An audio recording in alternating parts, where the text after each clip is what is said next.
energetic, passionate, and savvy. Gouche Live, brought to you by the good people at the Hockey News and Sports Illustrated. And now, ladies and gentlemen, the Gouche. He better be. I'll tell you what, I want him energetic, I want him savvy, I want him articulate.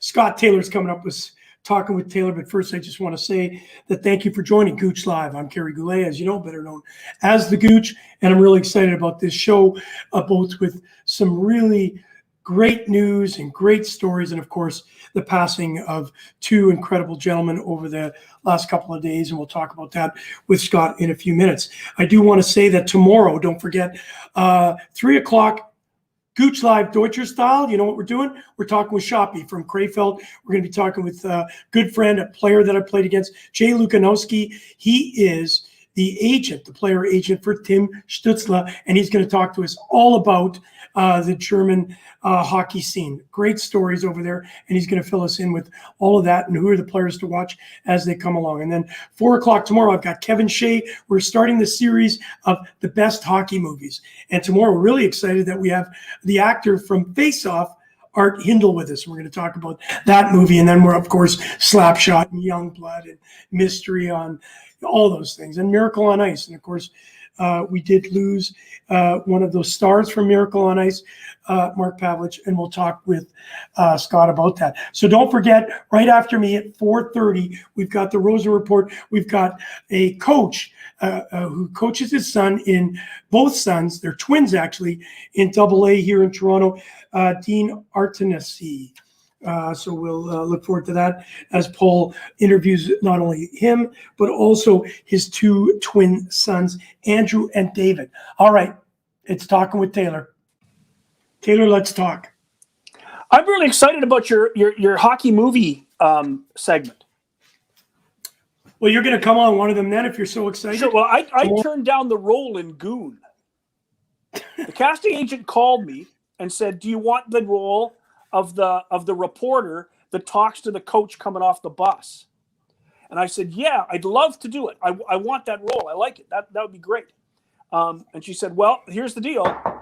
We're filming the movie overnight at the arena in Portage. So you got to go to Portage La Prairie from 10 p.m. to 6 in the morning."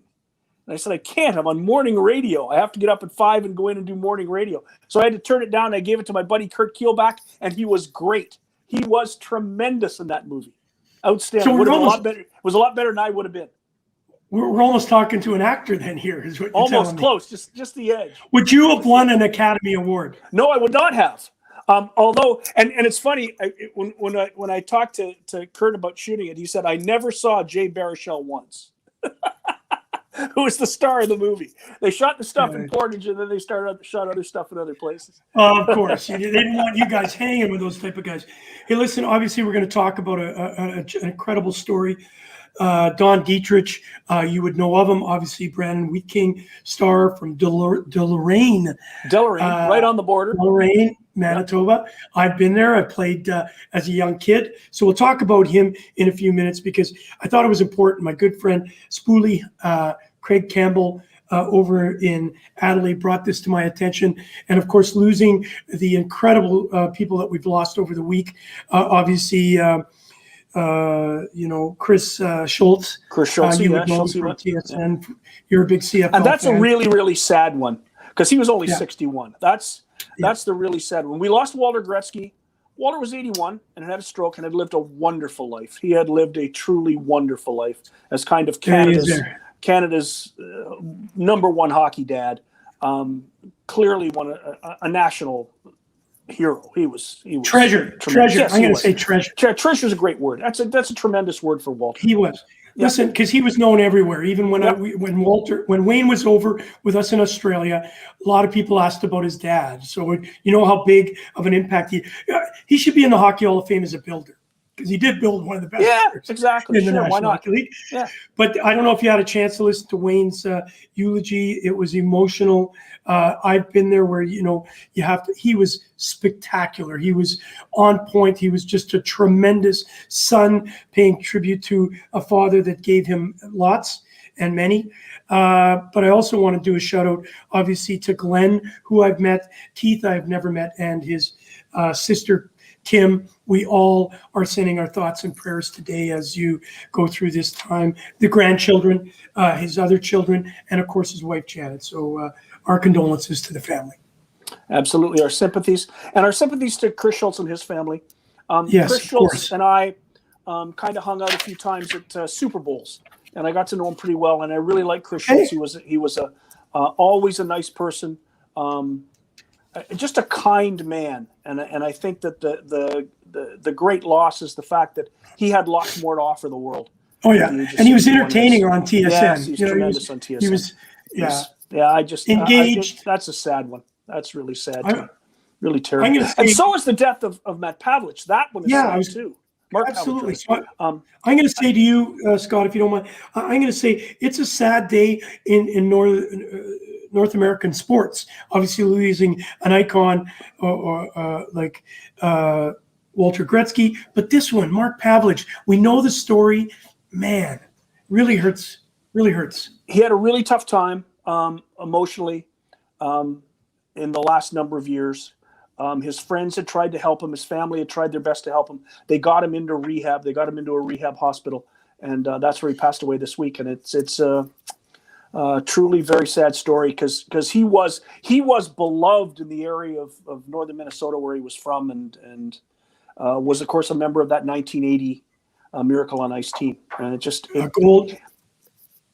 One of the greatest stories of all time. Speaking of great movies, of great hockey movies, and we are going to be talking about that with Kevin Shea starting tomorrow. I'm going to ask you to pop up one day. We're going to do a 4-part series, and it's going to be really exciting. And I guess we could say that Mark Pavelich dying at 63 is also a very young age. Just very sad.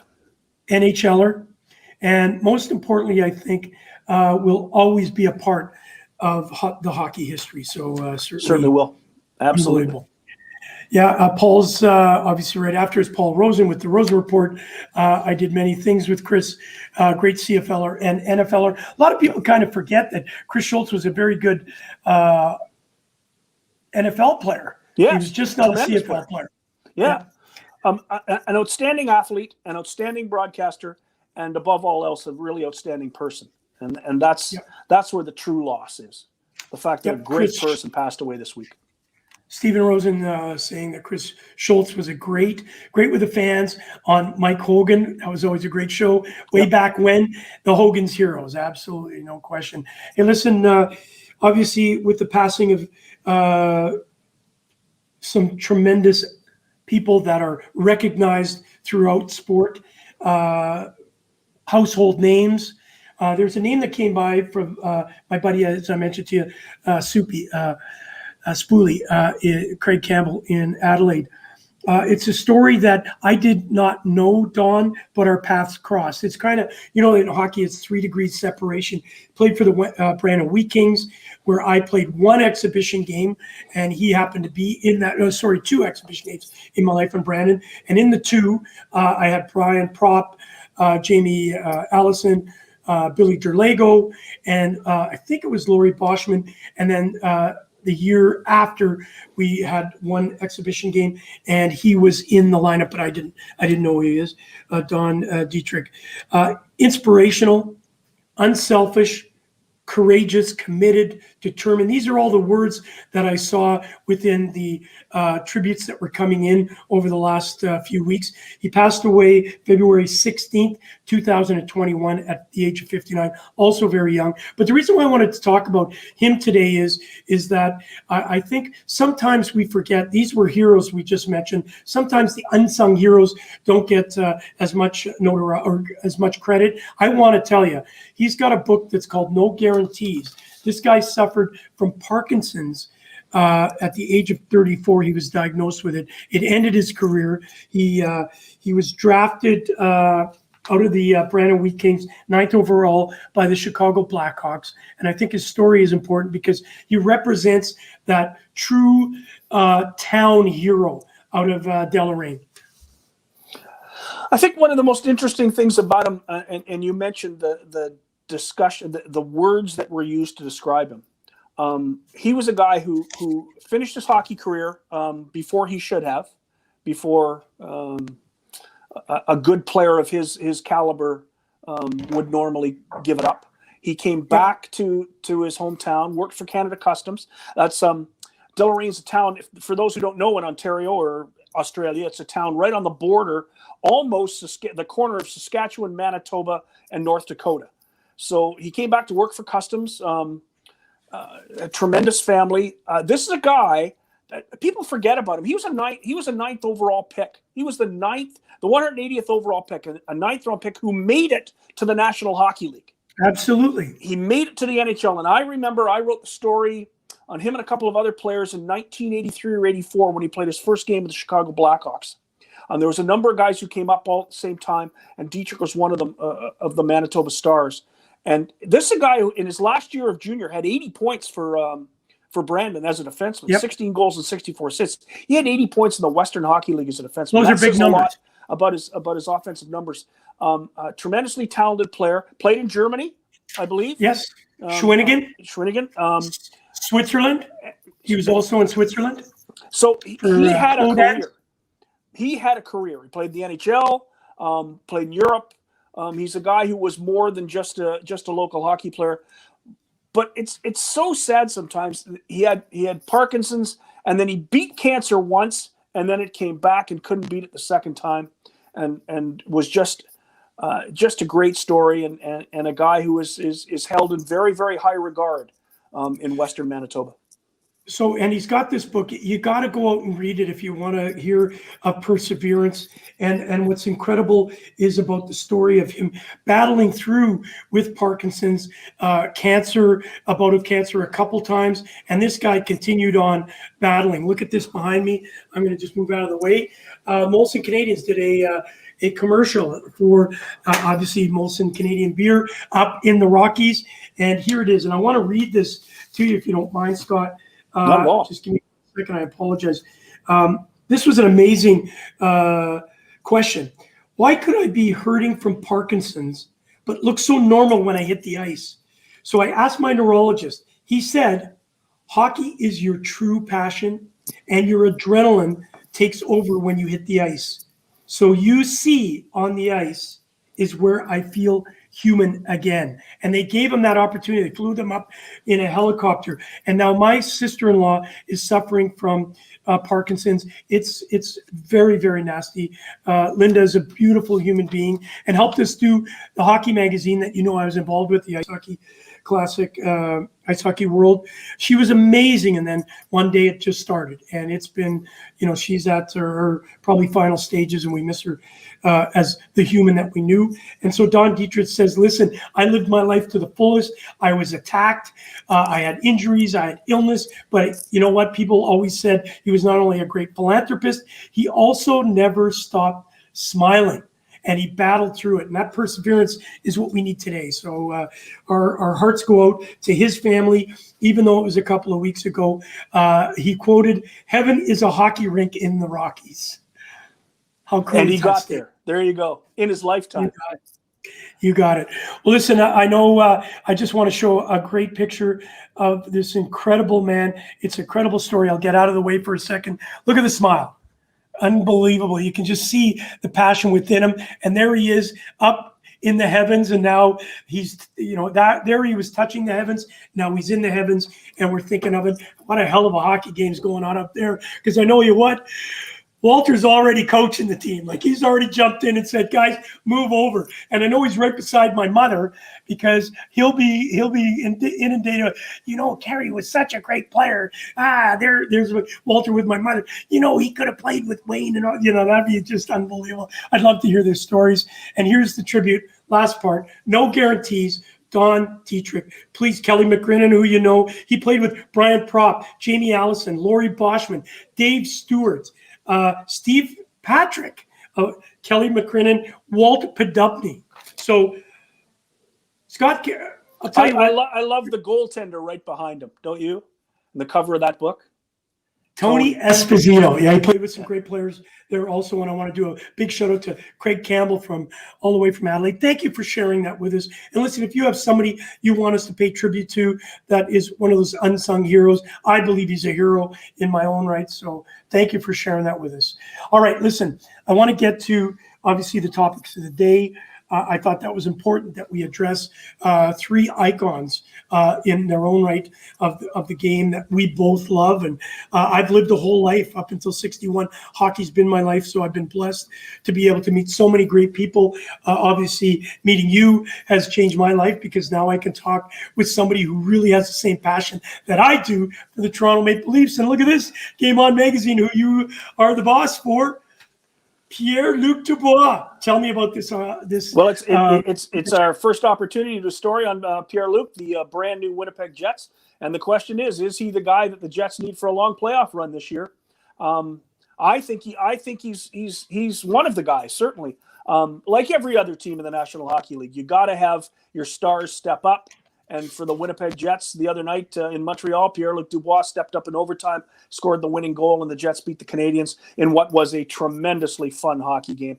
That was a fun hockey game. It was really fun to watch. It's the kind of games that as a fan you love every minute of it. It was really, really enjoyable. But Dubois got the winning goal, and Carter Brooks wrote the story on him. He's our cover story for the next edition. Finally, we're back, Kerry. We were able to distribute the magazine in the arenas in Manitoba and North Dakota and Minnesota, so we're able to make the comeback now. So we'll be out next week, and it feels good to be kind of to back in the spotlight again. Listen, I do not want to make this a family affair, but I do have to mention my father-in-law this morning. That's why I was late giving you the link to the show. We drove him for his shot. And I tell you right now, I had tears in my eyes, not because it's my father-in-law, but the older ladies, like, in wheelchairs and crutch, you could just see them going in and then coming out, a half an hour later. You could just feel, I got goosebumps. I watched this with my own eyes, watching our future life come back to us. They're reborn. As far as I'm concerned, when they get this shot, it's their birthday. And let's party like rock stars. He came out of there glowing like it was and he's scared of needles. He said it was like 6 foot long, and I said, "Come on, buddy." And he's a big guy. He's one of those Russian-y, he's from Estonia, his hard nose. Hey, coach, he could squeeze my head like a pimple, and said, "Boom, Gooch is gone." But him and his daughter, my wife, and his other daughter, they faint when they have a needle. Like, come on. I get shots all the time. I'm dying to get my vaccine, but according to the list, I got 178,000 ahead of me. But you know what? Manitoba Health, there are 178,000 people ahead of me on the list, so I'm not going to see a vaccine for quite a while yet. You know what? You should have had asthma like I do, and I got a call Monday. I talked to my respirologist, and I hear up the ladder. I won't say any more than that, okay? It's unfair to everybody.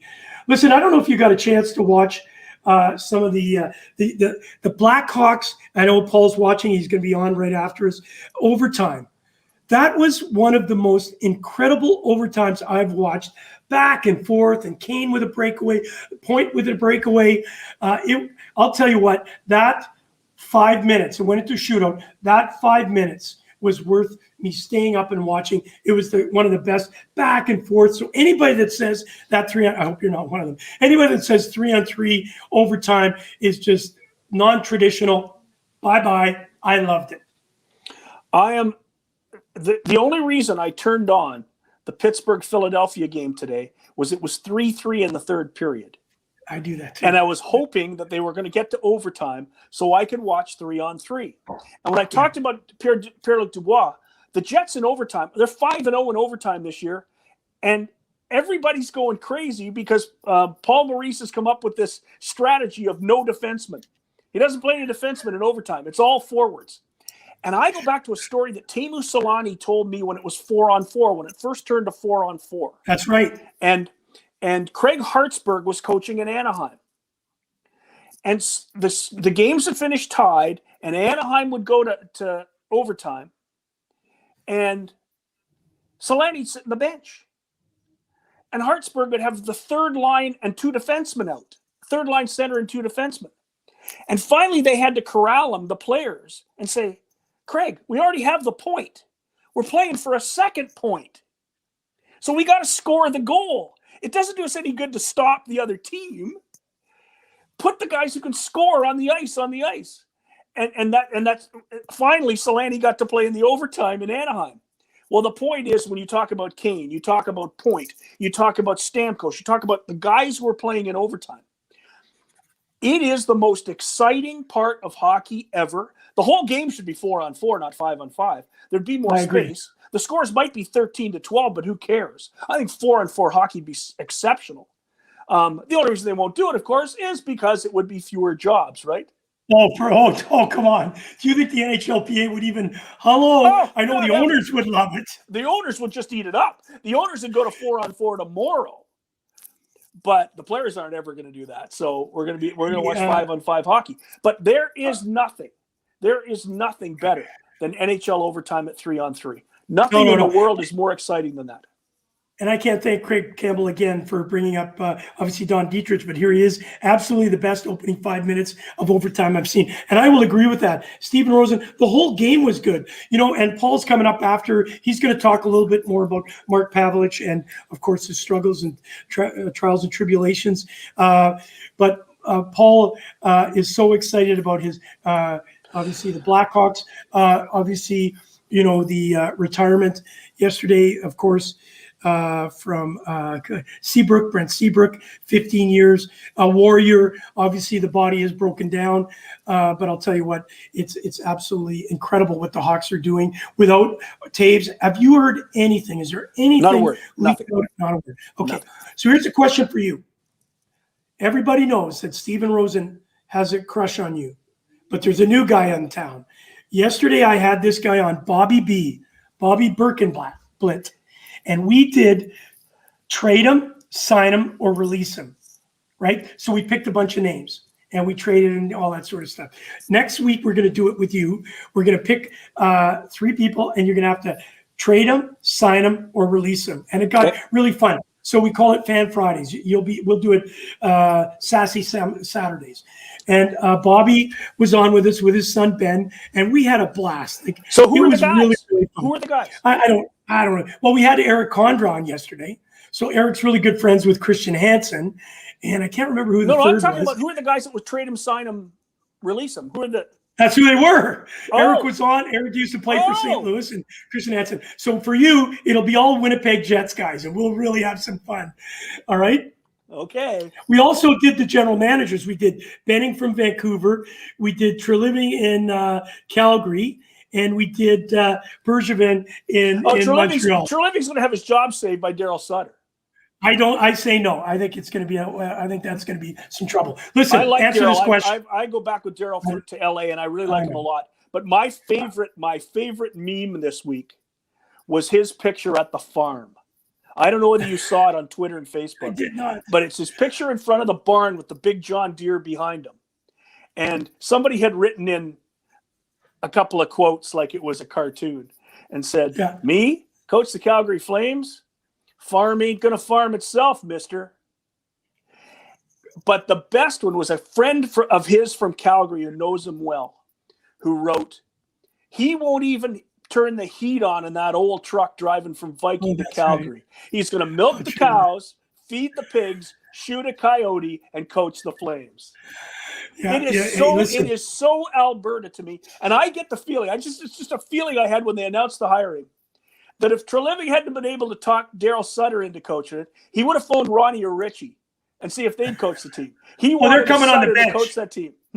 You know they're all going to come on the bench at one point. Yeah, but they work for other teams now. That's the problem. Who cares? They're family affair. Listen, and he feels he owes Calgary. He really said that. But you know what? When you were talking, I did not see the picture of him on the farm. I was just picturing him without his shirt doing the Bobby Hole. That's what I was. I think he's going to be a lot of fun. But he is really old school. I mean, you got old school, and then you got really old school. But as a media guy, there's nobody funnier in hockey than Daryl Sutter. Hey, we're running out of time. The best sense of humor. We're running out of time. I want to say this. We're running out of time. I want to get right to a couple things. Hey, Michelle Bertz. Schönen guten Abend, meine Freunde, mein Lieber. tomorrow, I've got Jay Lukanowski here. Don't forget, you make sure you tell everybody over there, Michelle Bertz, he's an agent for Tim Stützle. We all love Tim Stützle. He was a rookie of the month. This kid is a real deal. Some people are saying, okay, but he's minus 15. Listen, that team, I think you and I have had this conversation with Paul. We said they're not going to make the playoffs, but they're going to beat some teams that aren't ready for them. Mm-hmm. And they beat Montreal. Boy, they had Montreal's number there for a few games. Vancouver should not go in and play against the Ottawa Senators because after a win, the coaches still get fired.